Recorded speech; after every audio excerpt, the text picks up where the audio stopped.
Hello friends, welcome to my YouTube video. आज हम री अनबॉक्सिंग करने वाले हैं सैमसंग गैलेक्सी वॉच 4 का। तो चलिए देखते हैं इसका री अनबॉक्सिंग।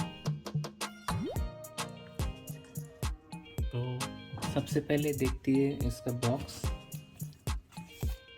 सैमसंग गैलेक्सी वॉच का ब्रांडिंग।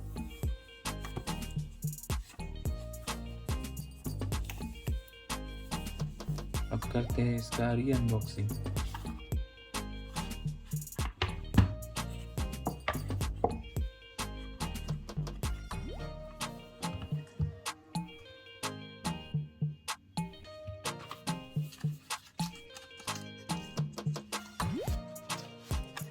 इसके साथ में आता है इसका चार्जिंग केबल,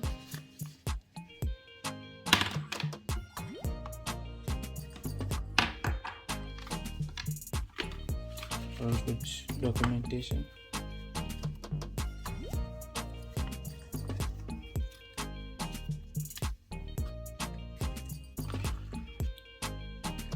और ये है हमारी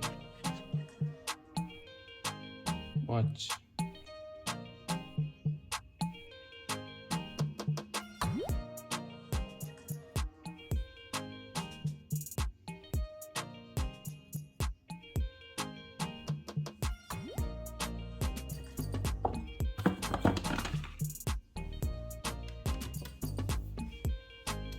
दोस्तों, ये था हमारा फर्स्ट री अनबॉक्सिंग वीडियो।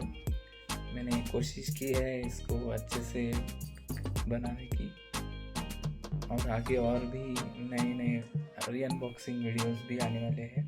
तो प्लीज़ मेरे चैनल को सब्सक्राइब कीजिए, इस वीडियो को लाइक कीजिए और इस वीडियो को शेयर कीजिए। Thank you. आज मैं अनबॉक्स